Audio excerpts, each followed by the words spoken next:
안녕하세요. 로우메이트의 구호진입니다. 이번 시간에는 흡입 일산화 질소, NOx 테라피에 대해서 간단히 설명드리도록 하겠습니다. 먼저 흡입 일산화 질소에 대해서 조금 더 부연 설명을 드리면 보통 인공호흡기를 사용하는 환자가 될 겁니다. 인공호흡기의 흡기 시 소량의 NOx를 추가로 더 넣어주는 거죠. 그 이유는 NO의 효과 때문인데요. 전신효과 없이 선택적인 폐혈관을 이완합니다. 그래서 환기 관료의 부적합을 개선하고요. 폐혈류를 증가시킵니다. 궁극적으로는 산소화를 개선하게 됩니다. 인공호흡기의 사용 목표가 가장 첫 번째 목표가 산소화의 개선인데요. 인공호흡기만으로는 산소화의 개선에 한계가 있을 때 NOx를 추가로 주입함으로써 산소화를 개선하는 데 목적이 있는 건데요. 이렇게 되는 이유는 폐혈관을 이완시키게 되면은 이 VQ 미스매칭이라고 하는데 벤틸레이션이 되더라도 펄퓨전이 안 돼서 결국 산소가 심장으로 그리고 전신으로 공급이 되지 않는 현상이 발생하는데 그런 부분을 개선을 해주고요. 또 폐혈류를 증가하게 함으로써 산소화를 개선하게 됩니다. NO라는 것은 나이트릭 옥사이드 일산화 질소인데요. 이 일산화 질소는 신경 전달, 혈관 확장, 혈액 응고 시간 등 여러 가지 중요한 생리 현상에 관여를 하게 됐고요. 그 중에서도 혈관 확장에 가장 집중을 해주시면 되겠습니다. 그런데 NO가 O2를 만나게 되면요. NO2가 생성이 되는데요. 나이트릭 다이옥사이드 이산화 질소고요. 이것은 대표적 유해가스로 호흡기 영향을 주게 됩니다. 그래서 NO2가 생성이 되는지를 주의 있게 살펴볼 필요가 있겠습니다. NO가스를 주입하기 위해서는 인공호흡기에 별도로 NO 딜리버리 시스템이라고 하는 장비가 필요한데요. 대표적으로는 이노시스나 NOA 장비가 있습니다. 네, NO의 적응증을 살펴볼 텐데요. 여러 가지 적응증이 있는데 기본적으로 산소화를 개선하고자 할 때 사용한다고 보시면 되겠습니다. PPHN, MAS, BPD, 심장수술 및 페이식 후 pulmonary hypertension이 있을 경우에 ARDS, ARI, ARF 등 다양한 적응증이 있겠는데요. 대부분 NICU 그리고 PICU에서는 이렇게 많이 사용을 하고요.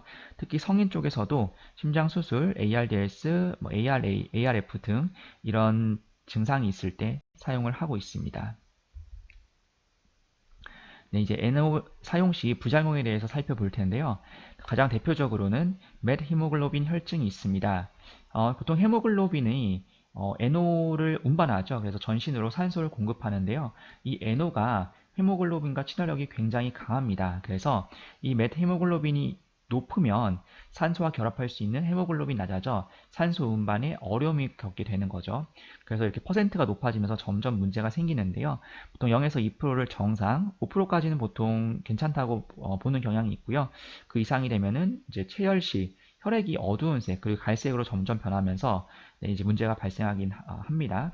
그래서 이 맷헤모글로빈은 ABG 상에서 확인할 수 있고요. 예를 들어서 이 F 및 HB 이런 식으로 나오게 되면은 맷헤모글로빈을 의미하고요.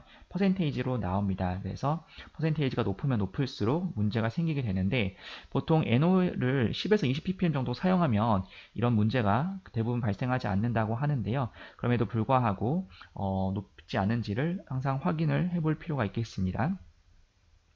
직접 독성이 있는데요. 이 NO가스가 높게 공급이 되게 되면은 폐조직을 손상시켜 부종을 일으키거나 기도 내압 증가를 초래하기도 한다고 합니다. 그리고 NO2가 이제 생성이 될 수 있습니다. NO2가 높아지게 되면은 문제가 여러 가지 발생할 수 있는데 일단은 허용 농도가 단계적으로 5ppm입니다. 그래서 모니터링 할 때 5ppm이 되게 되면은 기본적으로 알람이 뜨게 되는데요. 문제는 5ppm이 되지 않더라도 특히 2나 3ppm 정도에서도 부작용이 나타날 수 있는 환자분들이 있을 수 있기 때문에 2에서 3ppm이 되면은 그 주치의분과 상의를 해서 계속해서 사용할지 이제 NO를 좀 낮출지를 결정해 주시면 되겠고요. 이 NO2가 생성이 되게 되면은 기도의 과민 반응이나 폐조직 손상 등이 우려되기 때문에 주의하셔야 됩니다. 네, 다음으로는 혈소판 억제입니다. PT나 APTT 수치가 증가하면서 출혈 시간이 지연될 수가 있습니다. 그래서 헤머리지가 있는 환자분들 특히 잘 모니터링을 해야 될 것 같고요. 그리고 반동성 저산소증과 폐고혈압이 있는데요. 이것은 NO를 사용하다가 갑작스러운 중지를 하게 되면 나타나는 현상이기 때문에 항상 NO는 테이퍼링 하면서 주시면 되겠습니다. 그리고 심한 좌심실 부전 환자의 경우에 좌심실 축만압이 상승해서 폐 부종이 악화될 수 있기 때문에 참고를 해주시면 되겠습니다. 마지막으로 NO 환자 간호에 대해 살펴보도록 하겠습니다.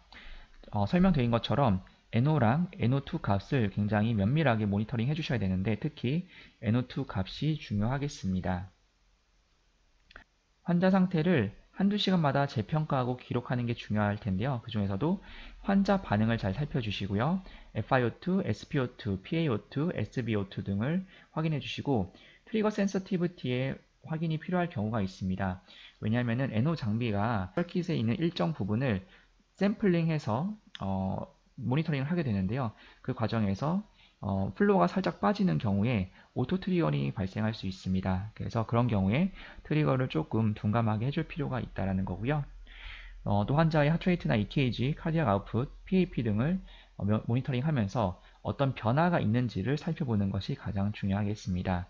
그리고 검사를 시행해야 되는데요. ABJ를 시행하게 됩니다. 보통 NO 적용 시 또 NO 농도 조절 이후에 그리고 매일 일정 시간마다 ABJ를 시행하고요. 그 중에서 메트헤모글로빈 수치를 확인해 주시면 되겠습니다. 이 수치가 이제 퍼센트로 나오는데요. 그 수치가 높아졌을 경우에 NO를 테이퍼링 하거나 이제 반대로 산소를 좀 공급해 주거나 너무 심하다고 하면 해독제를 사용한다거나 교환 수혈 등을 함으로써 이 메트헤모글로빈 혈증을 완화시킬 수가 있겠습니다. 네, 그리고 플레이틀릿 수치를 확인해서 헤모리지의 위험성이 있는지를 확인해 주시면 되겠습니다. 네, 그리고 NO를 테이퍼링 해주셔야 되는데요. NO의 공급이 갑작스럽게 중단될 경우에 저산소증에 빠질 수 있다는 것을 꼭 기억해 주시면 되겠습니다. 그리고 기관 흡인 시에 클로즈 석션을 시행해 주셔야 되는데요. 왜냐하면 NO가 공기 중으로 노출될 경우에 두통 및 어지러움 등을 느끼실 수가 있겠습니다. 마찬가지로 NO의 회수 체계, 이바큐에이션이라고 하는데요. 이 부분을 구축해서 호흡기 회로에 남아있는 가스가 이제 룸으로 빠지지 않고 병원 바깥으로 빠질 수 있도록 잘 구축을 해주시고요. 동작을 잘 하는지 그리고 그 보시면은 이 에박이라는 이 시스템에 그 고무 풍선 같은 게 있는데 그 부분이 빵빵하게 부풀러 있어야지 계속해서 잘 흡입이 되고 있다는 증거이기 때문에 그 부분을 잘 확인을 해주시면 되겠습니다. 그리고 이 회수 체계를 사용하게 되면은 인공호흡기와 이 회수 체계, 에박이라는 이 시스템 사이에 라인이 있습니다. 그쪽 부분에 응축수가 생길 경우에 저항으로 작용하게 되겠고요. 저항이 심해지면 환자에게 안 좋은 영향을 끼칠 수도 있고요. 특히 요즘에 신생아 중환자실에서 HFO 모드를 많이 사용하면서 NO까지 사용하는 경우가 있는데 그럴 경우 HFO는 저항에 굉장히 민감하거든요. 그래서 항상 이 부분의 응축수를 제거해서 저항을 줄여주시는 게 중요하겠습니다.